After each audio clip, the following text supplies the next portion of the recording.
Maayong gabi kanatong tanan. It is with great excitement that I welcome all of you to the biggest youth festival in the city of Cebu. This year's Sayaw sa Kabataan, a festival of dance, an inter-barangay dance sports samba competition. This is not just a competition, but more than just a competition. Today is also a celebration of movement, culture, and purpose.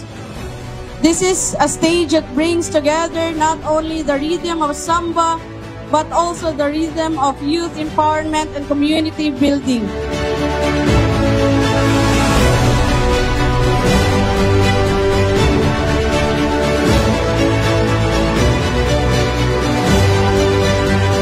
Ako lang ganahan pasalamatan ng atuang mga participants. Whether you bring home a trophy or not, know that you are already a champions.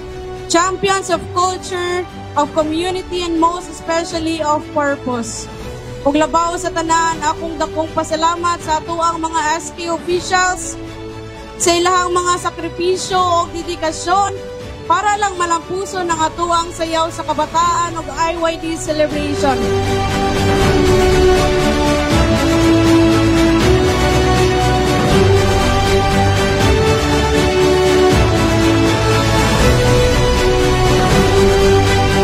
Again, daghang salamat sa tuang Sugbuanon youth. Of the youth, by the youth, and for the youth. Service within your reach. Daghang salamat ug maayong gabi kanatong tanan.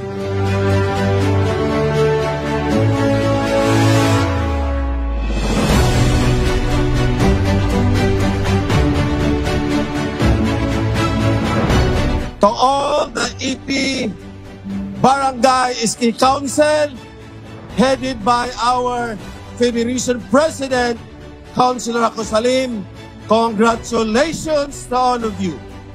Rest assured, your Cebu City Council would always support sa tanang kalihukan sa atong kabataan. Kaya salamat and congratulations to all of you.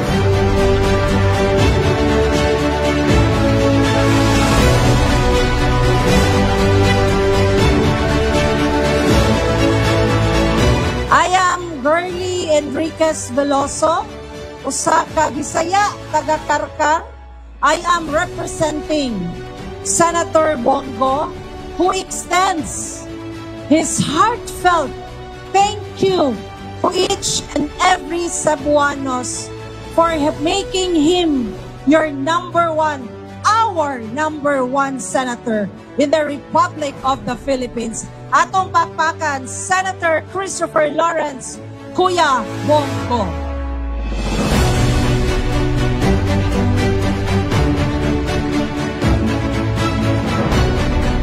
Above all, we thank Almighty God for His constant guidance and blessing throughout this journey. Daghang salamat kaninyong tanan, uban sa tibok kapatanunan sa syudad sa Sugbo, padayon da sa pag-asenso. Maayong gabi sa tanan, daghang salamat.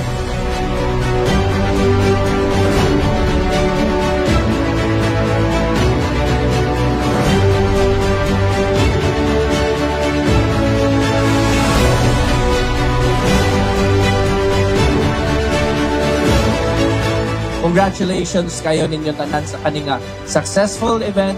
Unya, rest assured kami sa syudad, namin mo suporta o mutabang sa pangailangan sa mga kabatanunan karong panahon na. Daghan salamat kaninyong tanan o maayong gabi.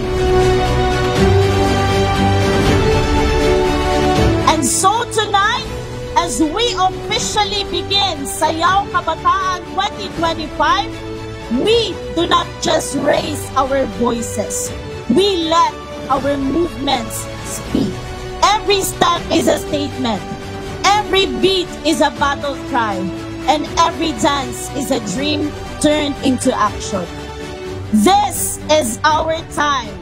This is our generation. This is our promise. Let us continue to show to the world that the youth has the power, that the youth is the power. So fasten your seatbelts, sit back and relax, because it's showtime.